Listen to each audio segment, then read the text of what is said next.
Let's try it now. Raven fans, Oriole fans, thank you very much for joining us here. Day late. We apologize for that yesterday, but we're here with the Raven Sports Podcast. Like and subscribe to all of our social media content. So definitely check us out on all of our platforms right now. We're live on Twitch. We're live on X. We're live on YouTube. Definitely like this. Obviously, you're going to be watching this. For those of you who watch this on Rumble, watch this on Spotify. Brave Sports Podcast, this is available on many, many different platforms. So definitely check that out. So we appreciate all of you like that. Apologize for the internet issues, quite frankly, yesterday that happened, but we're here today. So we're going to go ahead and try this and get this squared away for you. So definitely check it out. Genesis Notary Services, if you are in the Winchester, VA area. So if you are in the Winchester, VA area, definitely check us out as well. Notary work has been coming in, so we appreciate all of you. Phone is pinging all the time from Snap Docs and people just reaching out in the area. So we appreciate that. Happy to help you with all your notary needs, all of you in the real estate Winchester area. We'd be happy to go ahead and square that away for you. Also to see Charles Harris, we are LegalShield.com.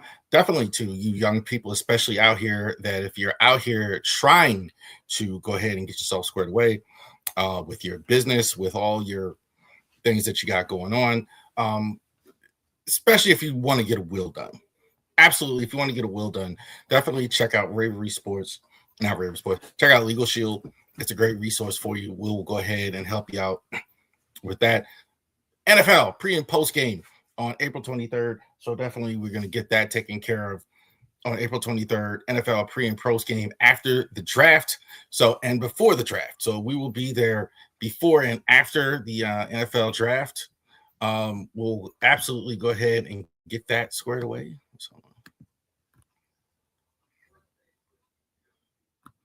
So that's going to be something we do. I don't know how much that night I'm going to be on Driving to the Top productions. I definitely will be on with the guys. I don't know exactly what the plan is, but I'm sure there's going to be a lot of stuff going on that night with Driving to the Top productions as well. So if you're watching this live on that channel, thank you for watching as well. Almost at 500 on that. So we appreciate all of you out there for that. All right, so let's get some people to watch since I'm usually not here.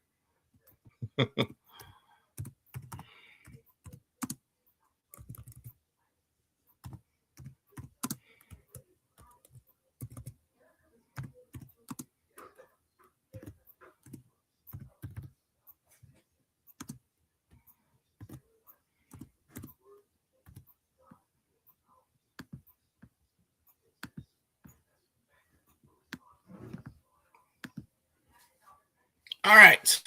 So thank you guys very much. We appreciate all of you for checking us out through all of our, also to our Twitter challenges, building that back up. That's the way it goes sometimes. All right. So we keep it moving. That's why we're on multiple platforms. All right. So let's go ahead. A couple things. We were talking about this last night, so I'll go over these again. New uniforms are coming April 16th. So definitely too. RaverySports.company.site will be having new uniforms as well. So let's not fear not. We have Fanatics links. We still have them as well.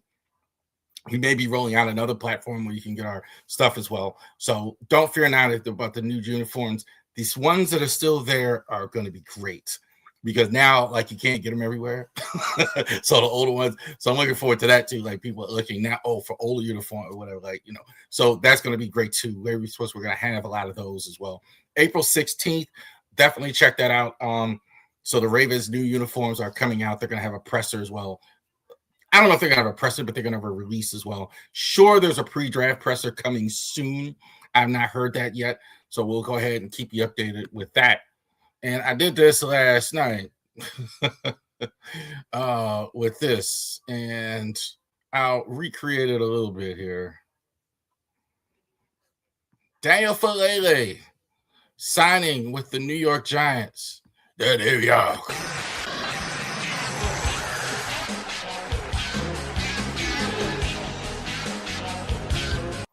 Hallelujah. Hallelujah. Hallelujah. Hallelujah. Hallelujah. Hallelujah.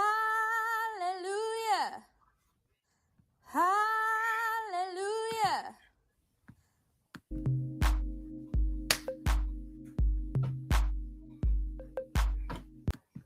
One more.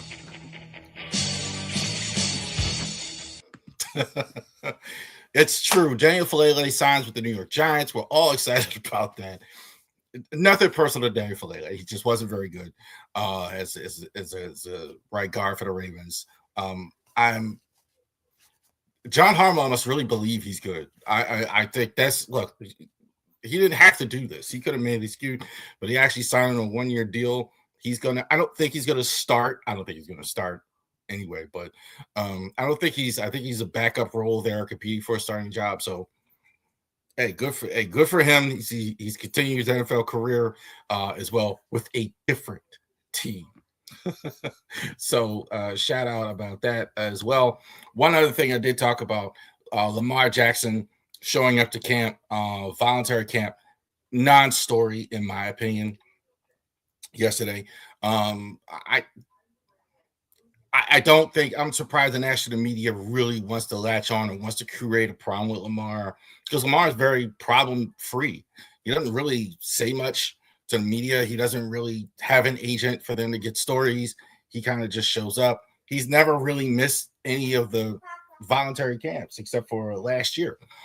So I think was the first time where he missed any of the voluntary stuff as far as camp goes. So I think the only other year where he didn't show up was when he didn't have the camp. We didn't have a contract. I think when it was in contract negotiations, he didn't show up to anything in April or anything, obviously.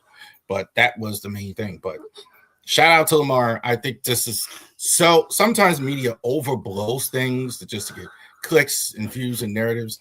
Look, we're content creators or media people or whatever. You definitely want to be in the business of getting clicks and views and getting people to watch. But it has to be a story there. There is none. There's nothing to talk about. He showed up at camp. So what if he didn't? They're not going to bench him if he didn't, but he's here. He's usually here. It's amazing like how much this even became a thing. And anyway, all right. So definitely check that out. All right.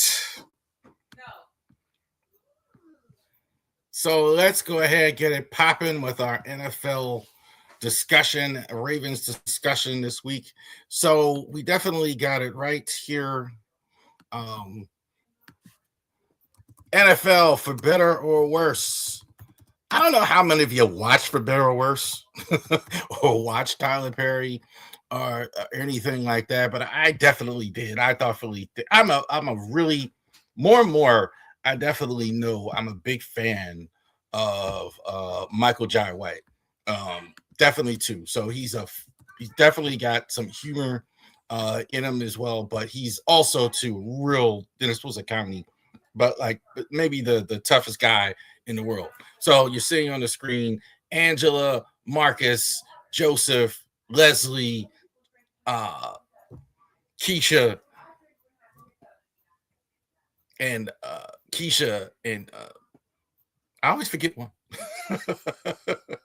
Richard. There you go. All right. So for better or worse, but what we're talking about is not just Tyler Perry's show. We're talking about which NFL teams are better or worse. So this isn't just teams that are good or bad tiers. We're going to do that next week. But also, too, we're going to do things who's gotten better and who's gotten worse in the NFL. So let's go ahead and do that. Now, this is the much better, or I actually call also Mo better, right? Referencing the old Spike Lee movie. But these teams are gotten much better. I think these teams are 3 games plus better, definitely better position than they were last year. Giants definitely are much better. I think the Giants definitely, obviously, we all know that was dumb today getting Falele. I don't think he's going to play much. I think the Giants roster is much better than what people think it is. You got Daniel, I'm still on Daniel Falele. You got John Harbaugh now as coach. You're going to get Jackson Dart back. You're going to get Scatterbo. They've got a whole bunch of Ravens Pat Ricard, Isaiah Likely on offense. I think their offensive line is actually decent as it is. They have good pass rush. Now, they did have Dexter Lawrence asking for a trade. We'll see how that goes. But I definitely think early returns are the Giants, that they're going to be much better. Cowboys are not great also in that division. Factors in Commanders, we don't know. Philly may even be slipping a little bit. So we'll see with that. I think the Giants are much better. And the Minnesota's 3 games better just because Kyler Murray. Some of y'all don't like Kyler Murray. I understand that. I think Kyler Murray is a solid NFL quarterback. I don't know exactly what the problem is as well. He's not as good as maybe his pick. He's the number 1 overall pick. So I think some people may not, may have their opinions of that. But he's a solid NFL starter. Minnesota was a good team last year without anything close to that. So I think that makes them a lot better. I think that division is going to be a dogfight. I think that's probably the biggest thing, but I'm not sure the Bears, Packers, whatever, got much better. So I definitely think that the Vikings are definitely a 10-plus win team. 3 games better, I think, in that division. Those are really the only 2 that are much better. These are the faux better, right? So they're better. So they're better. 2 or 3 games better, a little bit better, all right, than they were. Bills, I think they are a little bit better. Yeah, so the Bills, I think they're a little bit better. They did get rid of the coach. They did get rid of the coach, Sean McDermott, as well. They got DJ Moore. That's big. That was probably the biggest weakness that they've had, is they didn't have a real true number 1 wide receiver since Stephon Diggs left. So Shakira really didn't work out, etc. I think that's huge as well. I think the defense has been really good. I definitely think that this is this team a little bit better. Steelers a little bit better. Now that's prefaced with the fact that Aaron Rodgers is going to be there, which I think he's going to be there. I think you're going to have Aaron Rodgers there. I think Steelers are going to be a little bit better as well. Titans, I think, can only get better. I think with the draft and everything like that, I don't think they'll be at the bottom as well. I think mostly because of Cam Ward's development. I think they'll get. I still probably no playoffs, but I don't think they'll be at the very bottom, like 2-3 win. I won't go that far with them. I think they can be like at least 2 games better as well. Broncos, I think, are legitimately, I think, the best team maybe in the whole in the NFL. They're not the best team in the AFC. One of them, Broncos, there's a lot to like here as well. They went out and they go out and they get a big time. They go out to get Jalen Waddle, another big time receiver, again, filling the one thing that they didn't have. The only question is, how much better are you going to get Bo Nix? I think do they have a big time quarterback to go with that outstanding defense and the outstanding offensive mind, Sean Payton? But they're definitely right there. Raiders, kind of the same, a lesser thing in Minnesota because Mendoza's there. They got to be a little bit better. I don't think they're going to be at the bottom as well. I think they're going to be other teams to replace them there. They did get Tyler Linderbaum trending up, I think, as well, slightly better. Commanders, I think, a little bit better. Simply because, again, here's another team getting the quarterback back without Jalen Daniel. I think they were kind of worse than their record. I think they're better than their record was. I think they had a lot of injuries. I don't know if they're great, but better than that.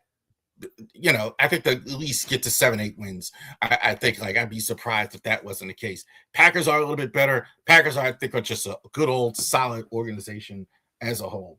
You got Jordan Love there. They did lose Malik Willis in free agency as well. Little surprised they let Walker go, but I think their offensive line is usually very, very good as well. Michael Parsons on defense is going for a full season. Healthy is going to really help them. I think the Packers, I think the Packers are going to be in Minnesota are really going to fight it out, though, at the top of the division as well. Packers, I think, have been better than their actual record the last couple of years. Bucks, this is more based on, I don't think, in terms of whole shift of franchise, but I think they're better than 8-9, which is what they were last year. Bucks are okay. I think they lost Mike Evans. They got to get Baker Mayfield kind of back on solid ground. I do think they are better because the division is so bad. I still think this is the best team in this division. So I do think because of that, in part, they will go ahead and win more games. I think that's it. Arizona, they can't get much worse. I think I kind of looked at it that way. There are for sure rebuilding as well, but I don't think they're going to be first, second pick in the draft. I think they'll win 2 more games. I think they'll get to 6 wins, 7 wins, something like that. I don't think they're that bad as well. Also, another team in the division I don't think is quite full all the way through. These teams about same, okay, same. So I don't think they're much different. Same. Too hard to tell if they're going to go 1 game forward, 1 game 2 game back. It's kind of too hard to tell. Same. Pats, New England, about same. I don't think they're going to beat them. And he won a lot of games last year. They definitely did go out and do some things in the offseason. I can't help but laugh at Vrabel, man. Like, what are you doing? Oh, Coach Vrabel, what are you doing? Don't get me wrong. I've seen he's been, good looking as long as baddies, as long as but come on, man. You're on the spotlight. What are you doing? But let's see how that plays out. But that's probably the only negative. Otherwise, I think New England's going to be good. I think eventually people are going to stop laughing at this. He's going to go forward. And New England's going to win a lot of games. Jets, I think, are going to be just as bad as they were. I don't really see any hope with the Jets. They traded away some even their good players. I think this is bottom of the league. I think they're going to stay there. I think the same. Ravens, same. I don't know how much better they get. I think they're better than 8 and 9. I almost wanted to put them in the other category, but I think the Ravens 1 or 2 games better, maybe. Same. And in some ways, they're here. I don't really consider them at the record they were as well. I think about playoff team about that as well. Kind of slipped out of the elite, though, I will say. I think that's kind of true with the Ravens right now, at least. Well, we got to see a little bit more. Texans, about same. They're going to win the division. They're going to be right there in the division fight. They got to get the line better. I think that's the way they get better, but they really haven't done that yet. They've kind of made some changes on the line, but as well, defense is top drawer. I think they're going to stay top drawer. Chargers, same. Interesting to see how they do in the division, but I don't see them past anything what they've been, a good, solid playoff team. I think after this year, I think if they go out in the first round again, which I think could happen, there's going to be more heat on their coach, Jim Harbaugh, as well. Okay, you got us back. Let's see, how much better can you do as well. But same, good. Dallas, they're kind of where they are. They're kind of in the same spot. I don't think Dallas is any better or worse. I mean, in general, I think they're about middle of the road. Either way it goes. They have a lot of injuries. They could be bad. They have some luck to be good. They're about in the middle. I think they're about there.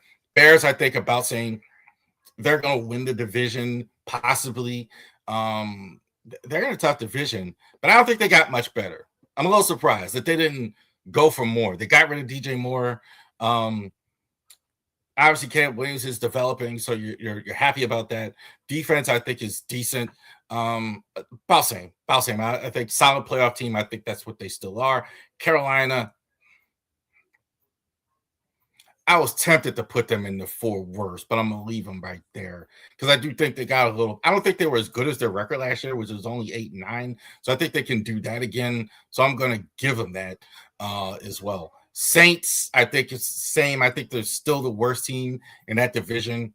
I'm not a Shout guy. I'm just not. Tyler Shout just doesn't work for me. They're getting rid of a lot of their vets. They're shutting some cap at least. So I think I think the Saints are still probably not that good. The Rams are the same. I think the Rams might be the best team in the league, NFL, if it's not Denver. I think the Rams they got better, I guess, but I didn't put them. I left them here because I think they've been really good. They were in the NFC Championship last year, so I think they will. I don't know. I don't 2 or 3 games better. I don't think so. I mean, they're already good.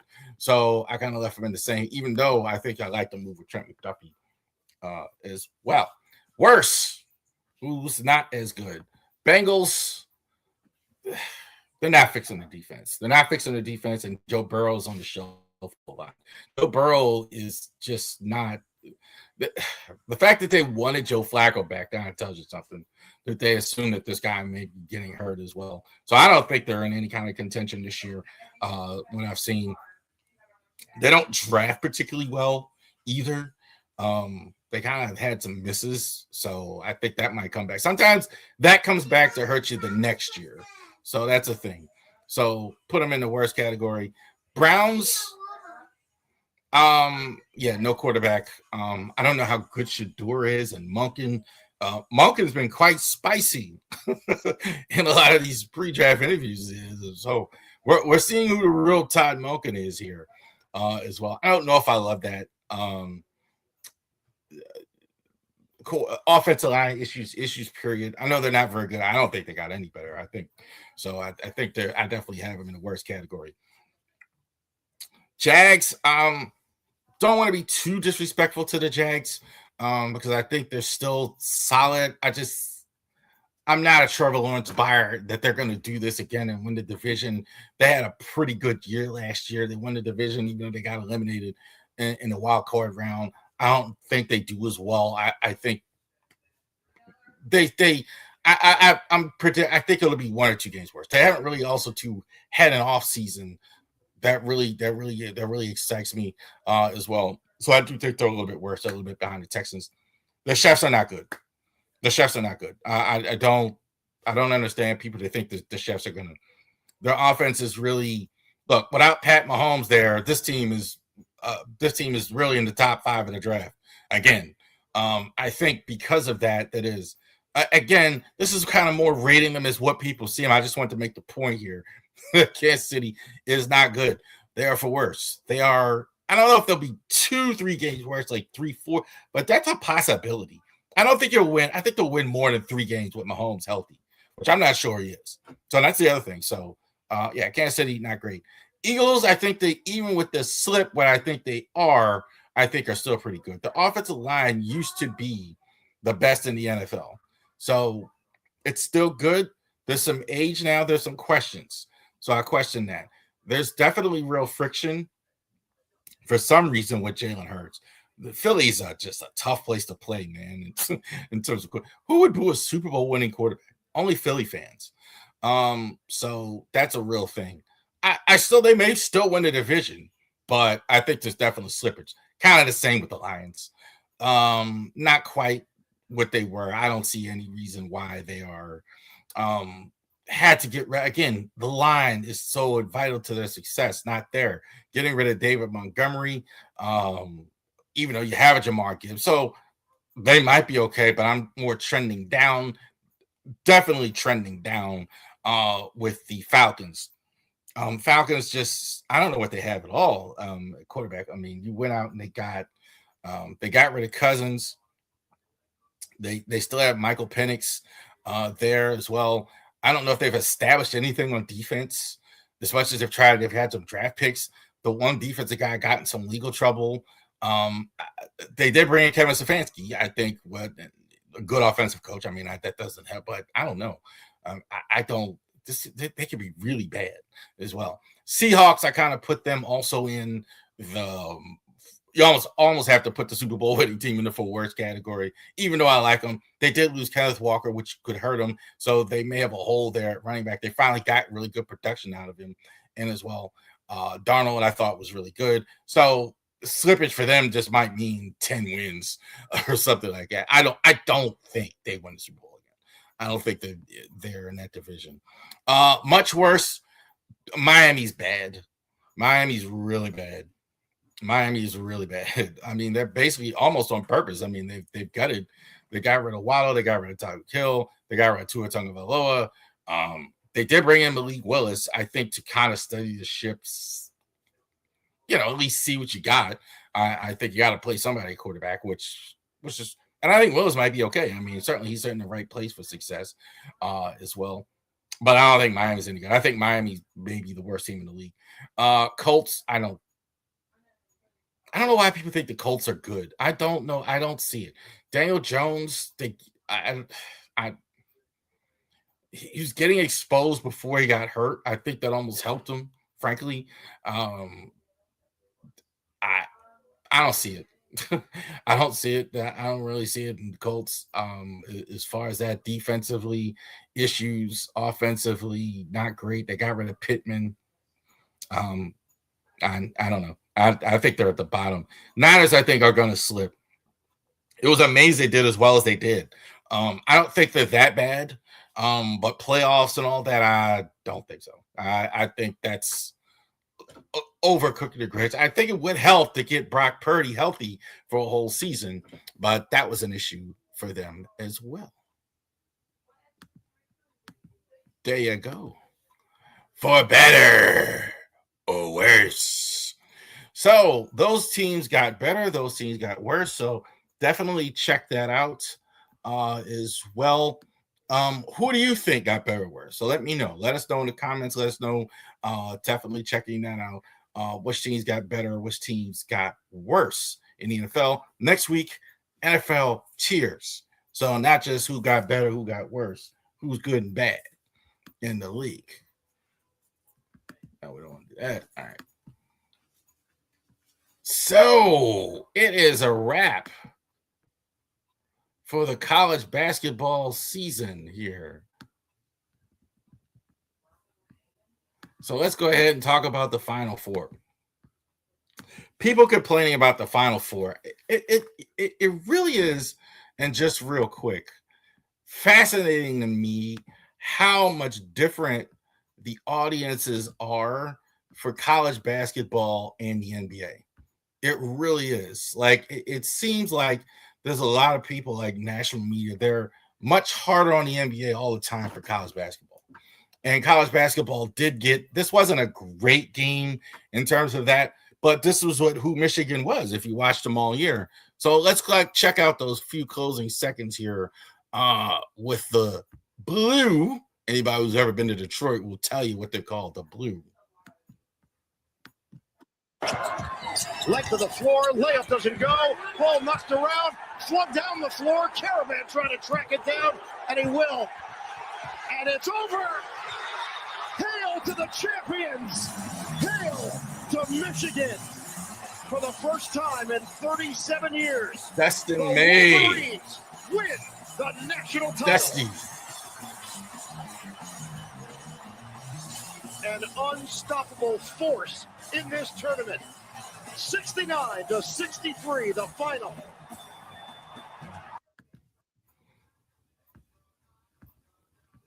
So hail to the victors, Michigan. Ohio State fans won't want to hear that, I'm sure, but that's the way it went. Definitely Michigan winning the national championship game there on Monday nights. So Michigan's was really good all year long. I think, obviously, if you look at a team not particularly in terms of aesthetic beauty, right? Kind of like the not the Lakers winning the title, but the Spurs winning the title, right? As well. Let's go over it as well, exactly what happened. Caravan, 17 points, 11 rebounds. Definitely he was the guy that was keeping him in the game. Best shooting night. That's saying something. There was a lot of bricks.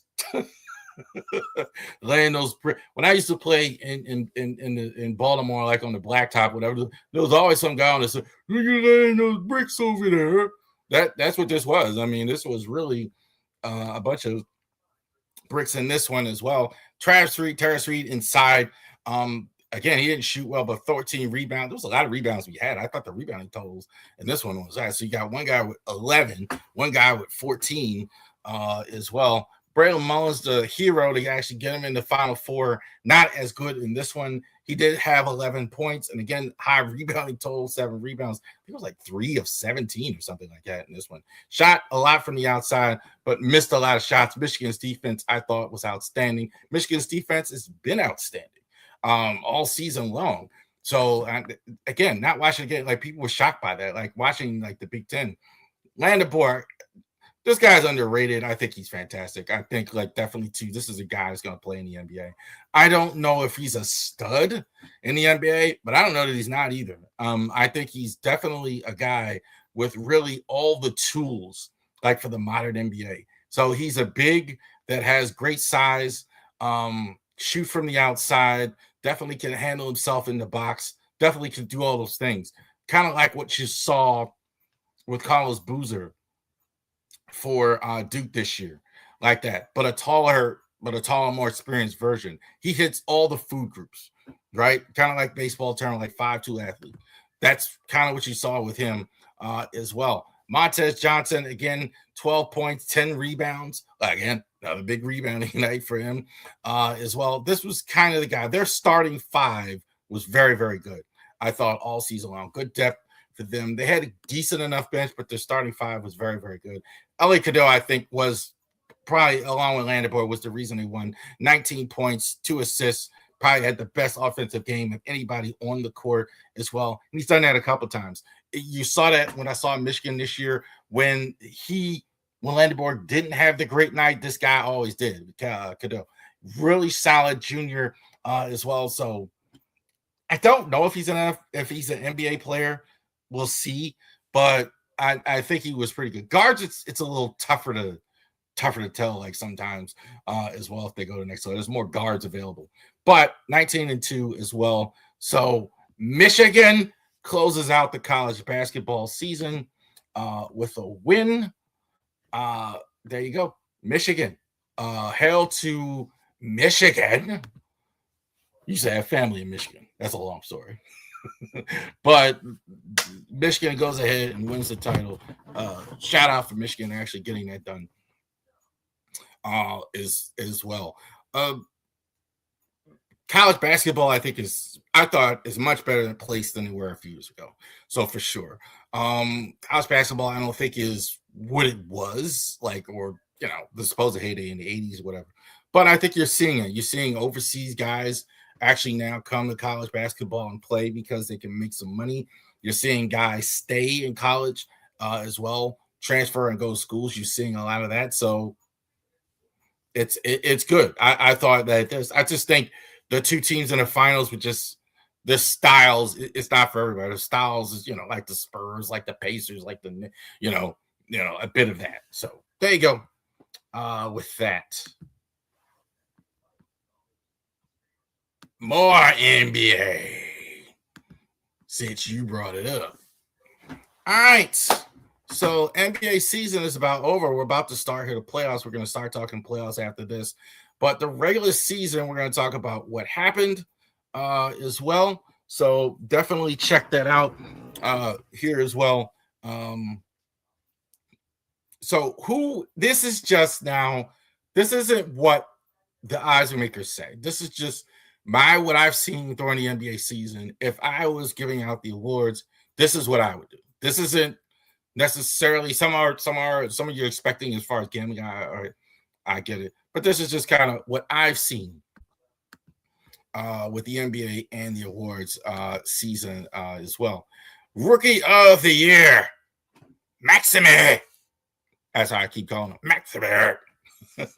Renard of the Kings, putting him clearly in third place here as well. Good, solid role player. I think he's going to be. I think he was good. I think on the Kings team, he's getting more run. I'm thinking that he would get, but a good, solid role player. I think he's had some good games where he's going out. I think he definitely deserves to go ahead and do a 3. If you're going to go ahead and put a 3, I have him third place for the Rookie of the Year. Cooper Flag, I'm putting second. And it's hard. It was really hard to put him second. Clearly, I do think this is the best player going forward. I think he's fantastic. I think definitely, too. We talk about guys. We were just talking about Landeborg and those guys and guys who can do so many different things. Cooper Flag can do so many different things. He could be a shooter for his whole career. He could be a guy on the inside. And he's got a little more dog in him. He's going to definitely be a guy. I think in terms of his career, I don't think there's any question about if this is going to be the best player of this group. But He's missed a lot of games. Still eligible. He's over 65 games. I think he's like at 67 games. I think he's missed a few games. In light of that, it's so close. I went with Con Couple from his teammate, his Duke teammate. He's been terrific. He can shoot. This is the new Klay Thompson. I think when I'm seeing him, this guy you could put a guy like this on any team anywhere. Catch and shoot. Shoot in the quarter, shoot, go to hit shots. Definitely two, kind of like Renard. Probably scoring more because the team isn't any good. I don't know if he goes to a really good team and has this type of season. So we'll see. The team gets better if he can actually produce when the team gets better, like what we're seeing right now with Cade Cunningham, etc. But interesting to see. Flag, if you want to say flag, if you want to say tie, very close. But Flags missed so many games. I did want to go ahead and give it to Khan right there. Coach of the year, Joe Mazzulla. I think you didn't have your best player all year, and probably you're the second seed. I didn't think they would be. A lot of people had the Celtics written off this year, and Joe Mazzulla is a great coach.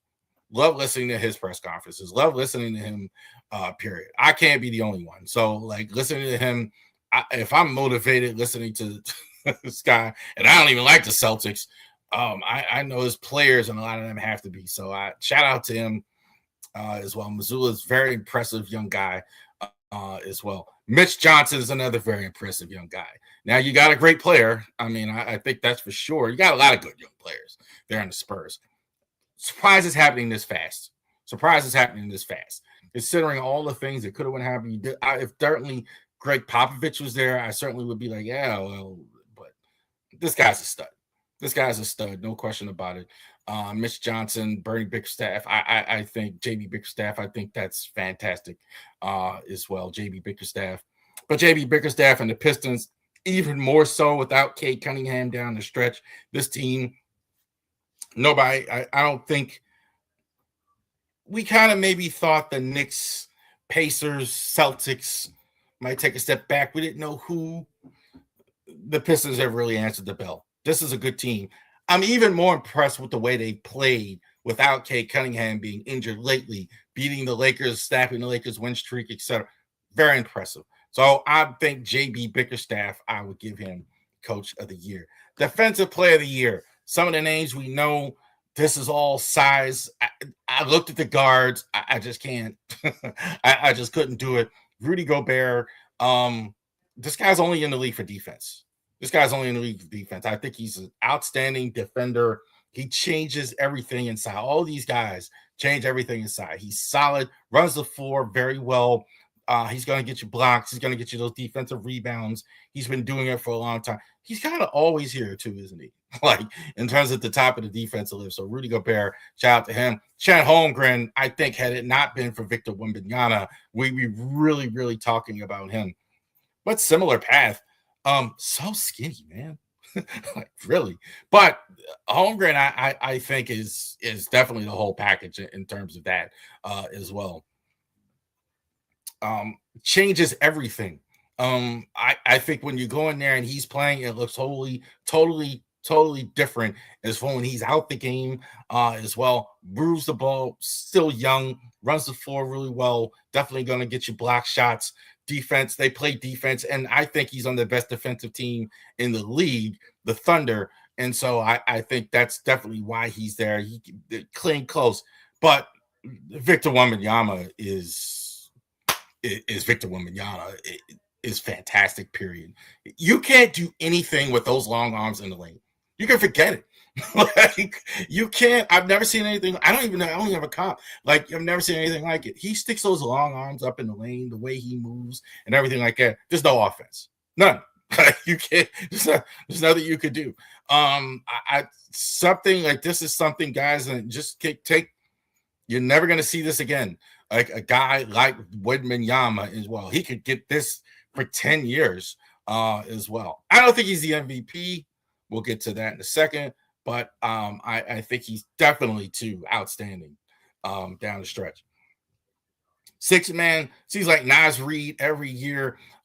is around here as well. This is kind of what he does. I think he's the modern day version of Kevin McHale. I don't think he was the best this year as well, but I think he was really good. Kellen Johnson for the Spurs. Spurs have a lot of good players. Shout out to him. Even cracking the rotation as much as, I mean, you got a lot of deep young players with Stephon Castle, Jaron Fox, whatever. Kellen Johnson is a big player, gets a lot of run, gets key buckets. So definitely him. I think Kellen Johnson, might win it nationally, but I think that Jamie Vasquez, I think is fantastic. Been fantastic for Miami. I really do. Definitely like his game. Definitely too, he's kind of more what I think about with a good sixth man, like the old Vinnie Johnson type. Like that, for those of you old enough to remember Vinnie Johnson. Microwave. As soon as he comes in, here comes offense. As soon as he comes in, here comes offense. So you're not losing anything when you put him in. I think he was the best in the NBA this season. Most improved. Danny Advia, I had him earlier in the year, a little bit higher. I moved him to third. Shout out to him. I thought the numbers were much, much better over him. So I think he has really improved over the last year. 1 and 2 were very, very, very, very close. Jalen Duran is almost at 20 points a game this year. So last year, he was about at like 11 points a game. So he's jumped like 8 points a game. And also, too, you look at the team he's on, the Pistons, big part of that success. So a lot of Pistons that your names you don't know, the two reasons why they've been really good is going to be Jalen Durant and Cade Cunningham. I think those are the two guys that are the real headliners for them as well. You got to be kidding me. The two headliners for them as well.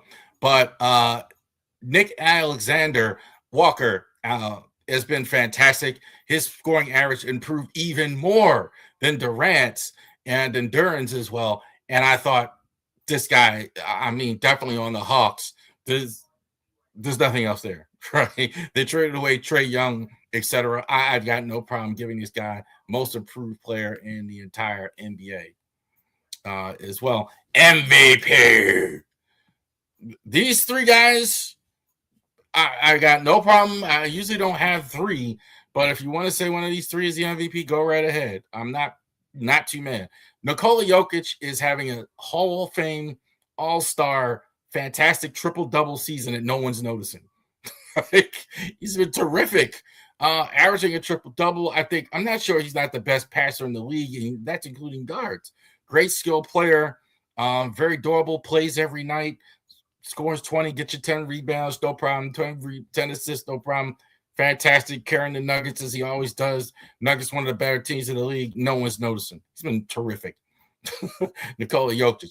Victor Wembanyama, I know a lot of people want to make him the MVP. I do have him ahead of Jokic because I think he's on a better team because that's how close it is. Offensively, lately, he's been good. I don't think he's great offensively yet. Not yet. I think as good as he is, as excited as everybody is, I think there's still room for him to get better offensively. He's not a dominant offensive player all the time, as great as he is defensively. So that's why I didn't put him there yet. Shai Gilgeous-Alexander is still the best. That's not as cool to say, but I definitely think this guy is the MVP. This guy, great on defense. He wasn't in the top 3, but he's certainly in the top 5. As well, his scoring, great in all facets. I think he's fantastic as well. SGA as well. There you go. All right. Let's go ahead and talk a little baseball. Let's shift to the Orioles. There's changes, folks, in Birdland as well. So interesting to see what happened here in Birdland this year. So the Orioles now, for years and years and years, right, we're talking about the great minor league system that the Orioles have, the great minor league players that the Orioles have. Now it's changed, right? So a lot of these minor league players that we had that were so great are now in the MLB. They're no longer there. Dylan Beavers is there. Sam Basayo is there. Colton Cowser now. Jackson Holiday. All these guys. They're now no longer prospects. They're graduated. They're MLB players. So also, too, you had to trade for Shane Baz. So they gave up a lot of their draft haul last year in that. Caden Bodine, Slater DeBron, a lot of those guys who were on the list are now playing elsewhere in different organizations. So now, what do we have left? So now let's check out the new list. So now, rebuilding, following the Keys game tonight, a lot of these guys are like in Frederick. So that tells you where we are right now. So no longer this is a top 10, top 15 list. Now we have a little bit more growth. Not exactly a top 10 organization, but we'll see how it goes here as well. Let's talk about some names that aren't there in the top 10, right? Vance Honeycutt, first round pick not that long ago as well. Still in Frederick. Last year in Aberdeen. They didn't move him up a level. Yeah, that's not.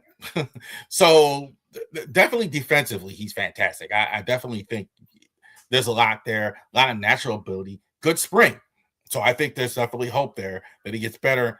We'll go ahead and check that out. Patrick Riley has a fantastic live, incredible arm as well. Definitely had some injury issues. So I don't think he's going to be in the majors this year, but definitely keep your eye on him. Braxton Bragg, kind of same injury issues as well. That I think that's going to prevent him actually from being in the majors this year, even though he's 25. Very live arm as well. Griff O'Farrell is a guy, kind of him and Honeycutt in the same category. Didn't hit as well as he had hoped.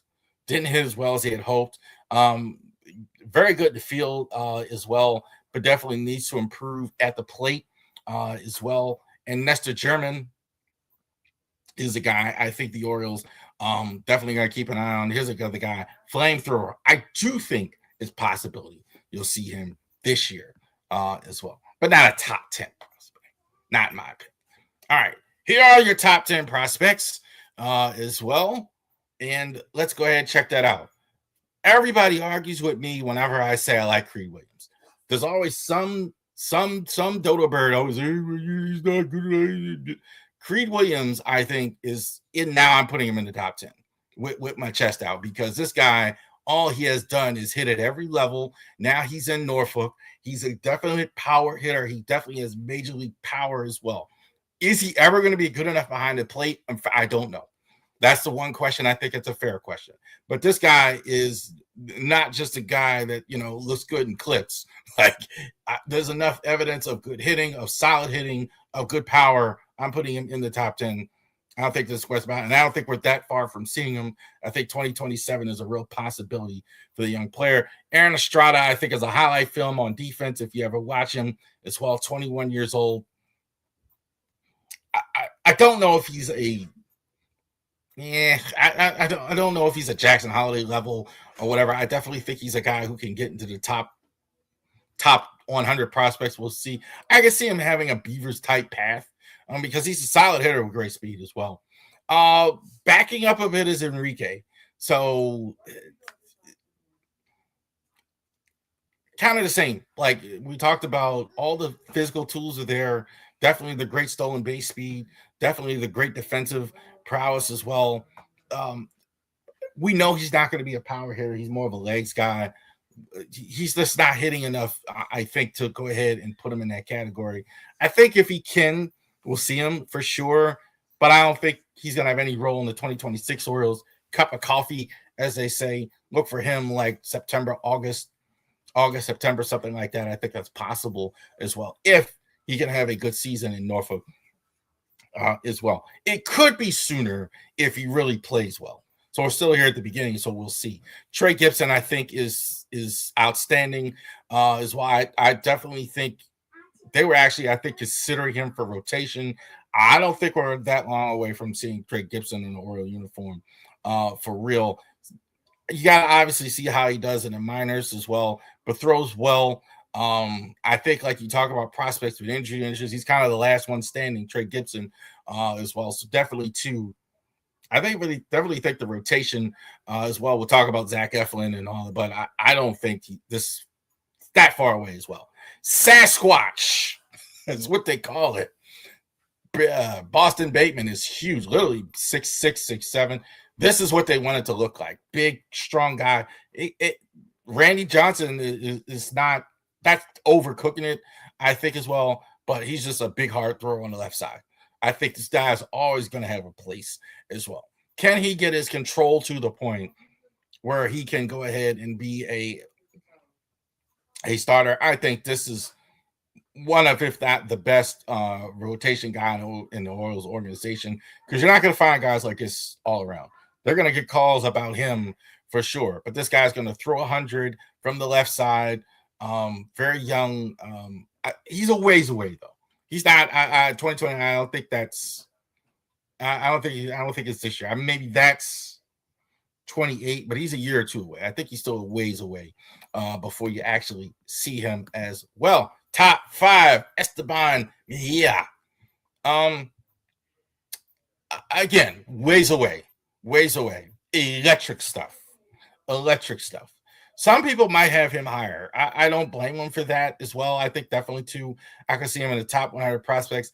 He hasn't really performed yet at minor league levels yet. Really only the very lower level, international, etc. Let's see him. I want to see how he does in Norfolk, not in Norfolk, but like Delmarva and Freddie. See if he can dominate that as well. Kind of like the guy at the top of the list there. But I think he's an interesting prospect. I think he's definitely got electric stuff. Very young, ways away, but electric stuff. This guy's a little bit closer. Jose De Leon stuff I think is almost as good, but I think he's almost ready. He's more refined as a pitcher. He can pitch. I think he's kind of underrated with his pitch selection and everything like that. I think definitely too, he's a guy with a lot of talent as well. Here's another guy in Frederick right now, Ike Irish. On the roster, I saw him listed as a catcher. I think that's in play. I think it's interesting to see. I think he's going to be more outfield as well because he was college catcher. I think he's going to be more outfield and catcher, but we'll see if they give up on a catcher. Big for these two guys as well. Not great in his start last year, but it was a small sample. Too early to tell. Let's see how he does this year in Frederick, along with Wima Aloy, who's a terrific college player as well. He was really good last year in the minors. That's why I have him ahead of Irish, even though he was drafted below.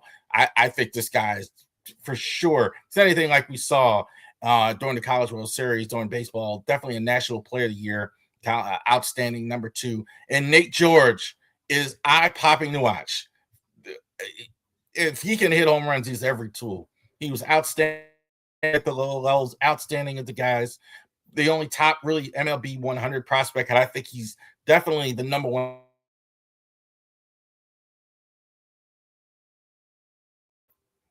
for the Orioles. There you go. That's how I see it.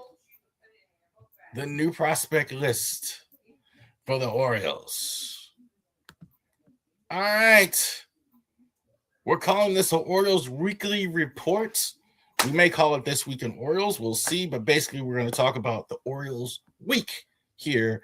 Obviously, similar to like what we do with the Ravens. We cover one game. The Orioles play 7 games. So we're going to cover all their transactions, the whole week in general, etc. What went on? Cade Povich was called up from Norfolk, and Yasmin Arano was sent to the 15-day IL reactive of April 2nd. A little surprised is Povich. A little surprised. I think, okay. I think they're just waiting on Kramer on purpose, though. I do think that. I was kind of thinking that. But he is going to be in the rotation from what we've seen here. Although I think just got to get him right. I think that's a thing as well. Brandon Young, not bad in that first start. Not bad at all. I think good for him. I think he was called up, gave 5 good innings. I thought he was really good. Call him up, good stuff. So Brandon Young, I'm still kind of rooting for. I don't know if he's a good major league pitcher, but I'm certainly rooting for him. Dietrich Ends finally, after all these years, at 34 years old, makes his first opening day and almost immediately goes on the IL. the Orioles traded for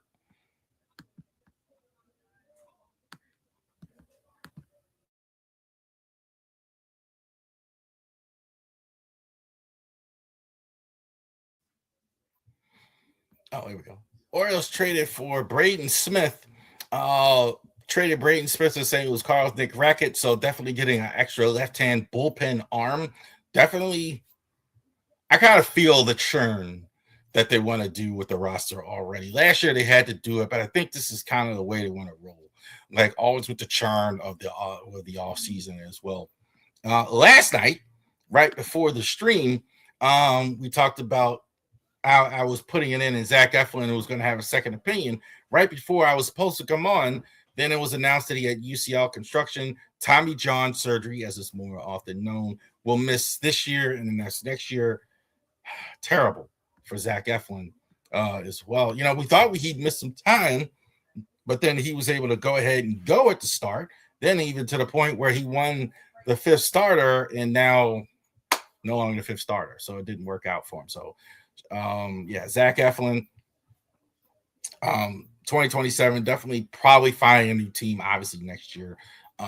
For sure, again, Dean Crane will be up at some point, but it looks like for right now they're rolling with Cade Povich in the rotation. Jordan Westberg throwing progression this week. First major step, but there's no timetable for Westy's return. It'll be a while for Westy. It'll be a while. I don't think it's going to be a while for him. Jordan Westberg was supposed to be the sixth lad. So Jordan Westberg, I haven't heard anything yet. He's definitely been in Norfolk as well. So we'll definitely see him pretty soon as well. So, but Westy, I think probably we're not going to see him until at least the break as well. So definitely we're going to see Blaze Alexander, who's been impressive. Who else has been impressive? Taylor Ward, I think, has been fantastic. In terms of everything but the homers. But he's not great in the field. But I think maybe that's just him getting the sea legs or whatever first week as well. But he's hitting. He's there. He's hitting in the number one spot for a reason, and he's hitting. Rico Garcia is really good there as well. Gunnar Henderson is leading the team in home runs. This looks like the Gunnar Henderson we missed all last year. I didn't see he's looked more like Gunnar Henderson that we've seen this so far this year than any time last year. So that's shout out to him. Not so great start. Sam Basayo, he's not hitting well. Colton Cowser, every time I turn on Twitter or Facebook, somebody wants to send Colton Cowser down to AAA. That's a little soon, in my opinion, but not great, obviously, here to start. Tyler O'Neill, great first two games this last week, not so great as well. I don't know how much he's going to play the way Dylan Beavers is going. Dylan Beavers didn't make the hot list, but he's been doing well. Orioles next week, San Francisco Giants on Friday, and the Arizona Diamondbacks as well. Two good teams. Giants, I think, are one of the better teams, I think, in the National League as well. I think definitely, too, they've gotten a lot of their act together. So shout out to the Giants actually getting it done here. I think they definitely can go to the playoffs. Diamondbacks, I don't think they're going to the playoffs as well. So I think that's a good opportunity for the Orioles to get in as well. And we're not getting former Oriole Corbin Burns, who's still injured here as well. And some are going to disagree with me, but this was the best player last week. Trevor Rogers, let's just say he's the ace now. He's going to get the Corbin. I mean, this guy is – when is the national media going to realize how good Trevor Rogers has been the last few weeks as well? I mean, even his bad looks good, if that makes sense. He gives up less than 3 runs every time he pitches. Even he struggled 1 inning, barely, and that's it. 6 good innings, no hits, very efficient. Trevor Rogers, player of the week. Thank you, guys. It got it off. Thank you for joining us here on the Ravery Sports Podcast. Enjoy your day.